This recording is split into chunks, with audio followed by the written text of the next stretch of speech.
Bonjour à tous et merci d'être venus pour le 9e podcast de Polyglot Hacks en français. Avant cette vidéo, je vous rappelle que vous pouvez vous abonner et recevoir des courriels hebdomadaires pour améliorer votre apprentissage pour n'importe quelle langue. Le lien est dans la description et c'est complètement gratuit. Le script de cette vidéo est aussi dans la description. Si vous aimez cette chaîne et ces podcasts, veuillez vous abonner à ma chaîne, partager la vidéo et laisser un commentaire. On y va. Carte de crédit ou carte de débit.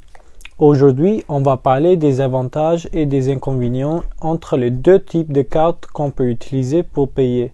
Après en avoir discuté, je vais vous dire s'il y a une carte que je préfère ou si j'aime bien les deux. Il se peut que les deux soient de bonnes options. On y va. Alors, les cartes de débit sont simples. De nos jours, elles sont requises pour accéder à nos comptes bancaires. De plus, si vous allez quelque part, vous pouvez bien sûr payer avec votre débit. Avec cette carte, vous n'avez pas besoin de payer une facture après l'avoir utilisée. Tout simplement dit, votre argent est pris de votre compte bancaire instantanément. Si vous n'avez pas assez d'argent pour payer quoi que ce soit, vous ne pourriez pas simplement acheter ce dont vous avez envie. Deuxièmement, on a les cartes de crédit. Les cartes de crédit sont utilisées partout pour n'importe quel achat. Voici la grande différence entre ces deux cartes. Les cartes de crédit ont besoin d'être payées à la fin du mois. Une autre différence, c'est que même si vous n'avez pas l'argent quand vous faites un achat, votre paiement sera accepté.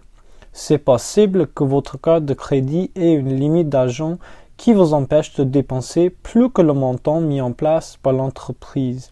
Mais si vous restez à moins de cette limite, vous pouvez tranquillement faire des achats.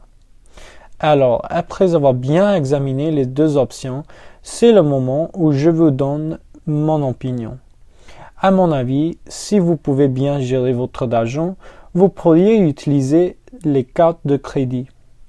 Vous améliorerez votre pointage de crédit qui vous permettra d'obtenir un prêt dans l'avenir.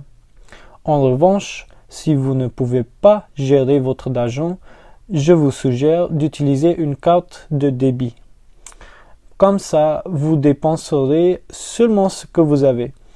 Même si vous n'allez pas améliorer votre pointage de crédit, au moins vous n'aurez pas de créances.